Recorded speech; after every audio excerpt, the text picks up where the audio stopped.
Welcome to another edition of Cold Steel's Deadliest Weapons. On this episode, we're talking about one of the meanest knives in history, and that is the Natchez Bowie knife right here. You're going to get to hear Lynn's take on a little history of it, how he was inspired to create such a monster for Cold Steel. We're also going to get Luke's opinion and Luke's history lesson on the Natchez.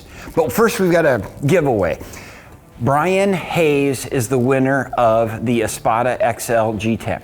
You need to email contests at gsmorg.com and put in the title line, Cold Steel Sweepstakes winner. Get your information down there below, your contact information. I'll get a hold of you and we'll get you that knife that we talked about. This time it's going to be kind of fun. We're giving away a couple of these counterpoints right here. This is the 4-inch counterpoint. It's got the spear point blade on it. It has AUS 10 steel, has the triad lock system, the Grivex grip, and an ambidextrous, easy to change over belt clip. So we're going to be giving a couple of those away, but I need you to like, share, comment, and subscribe. If you don't click all those boxes, you're not getting drawn. So without further ado, we're going to take the Battle Beast right here. This one that goes right through rib cages. This one that goes right through chests. Jump out with Lynn and Luke and get their opinion on the Natchez Bowie knife. The late Bill Bagwell used to write a column called Battle Blades in Soldier Fortune magazine, and I read it religiously. And he was a huge advocate of the Bowie knife when I was promoting the Tanto. And I listened to what he said, and I tested Bowie's, and that's what prompted me to make the Trailmaster, the Laredo, and finally this Natchez. I fell in love with Bowie knives. James Keating, I need to give him a shout out also, because James Keating got me interested in using the guard defensively. And I've learned a lot about that, and I have to give James credit. Thank you, James, for getting me interested in learning how to use the guard. And both of these men were the catalyst to help me appreciate how awesome a Bowie knife is. So I tried to make a really state-of-the-art fighting Bowie. I call it the Natchez Bowie. It has 11.5-inch long blade. It's about 1 3/4 inches wide, maybe a little wider. It's 5/16 thick at the back. Look how thick that back is. It's flat ground from top to bottom. It has a distal taper right here at the false edge. It's pretty much full thickness till you get to the false edge, and then you get a distal taper.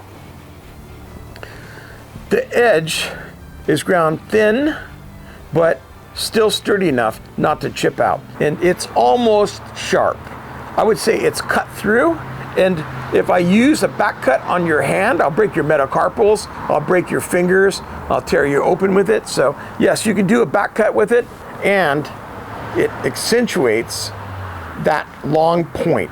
It makes it really, really lethal. That is a super cute, narrow, long point that will go in with the slightest touch. Like Bill Bagwell used to say, a really good Bowie stabs like a dagger, cuts like the best knife, and chops like a cleaver. So this both cuts, chops, and pierces. A really good Bowie should have all those attributes. And I know from my own testing, the Natchez Bowie possesses that. It's got that 11.5-inch blade that I really like. Why am I so interested in that blade? Well, when you have an 11.5-inch blade in front of you, you can move your wrist and look at the swath I cover just by moving my wrist. I move my wrist in a windshield fashion. Look at the airspace that I cover in front of my body just by moving my wrist. With a shorter blade, I have to move my arm. Moving your arm is slower than moving your wrist. So this blade gives me the leverage and the strength to use my wrist and just knock your punier weapons aside. If you don't have a badass Bowie, if you don't have a really badass kukri, you can't hang with the Natchez Bowie. You just can't. And I can make the proof on your body. Let's talk about the Natchez Bowie. This knife is a monster. Based off of a combination between a regular traditional Bowie and a Mexican Bowie, which is larger. It's got a bigger curve to it. It's got a giant clip point on it. Bowie knives came in all shapes and sizes throughout history. The Laredo being modeled after a kind of a classic coffin style Bowie. Like I said, this is taking more inspiration from a larger Mexican Bowie or fighting knife. Bowie knives were not utility knives. This thing was the predominant fighting weapon throughout the 1800s, almost back into the 1700s. When you talk about a fighting knife, you're talking about the cap and ball period. So you're talking about pistols either right back into flintlock and percussion and then into cap and ball. So you know that you're talking about reload times, you know you're talking about the Colt Peacemaker has not been invented yet. So this knife stuck through your belt was there for business all the time. There are lots of accounts of formal Bowie duels in the South, Louisiana, all throughout the South, where gentlemen actually had formal duels with these big blades.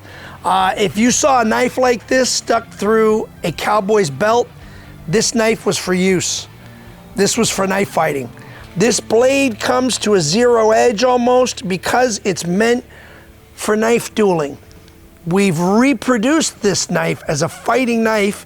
If you look at the size of the clip point and how acute and narrow the blade gets at the tip, even though it's still stout, this is a reproduction of a knife that was meant for cutting a person, not for chopping into a big piece of wood. And all the stories about Jim Bowie, a lot of people say Jim Bowie, all the stories about him being famous for his Bowie knife, these were deadly fighting knives, and that's why it's one of Cold Steel's deadliest.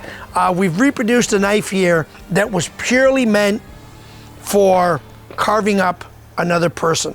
This is absolutely one of Cold Steel's deadliest, a beautiful reproduction. The Laredo and the Natchez are both rock solid tanks of knives, but made in a fashion where they're also pieces of art.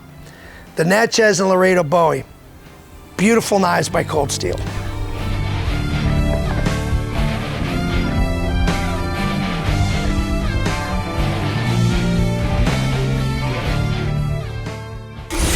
Well, there you have it. You've heard from Lynn and Luke on the history and the battle readiness and the function of the Natchez Bowie knife. That's this baby right here, stuck in my little buddy there. Make sure you join us next time when we talk about another piece of very deadly steel. For Stickman, well, I'm signing out.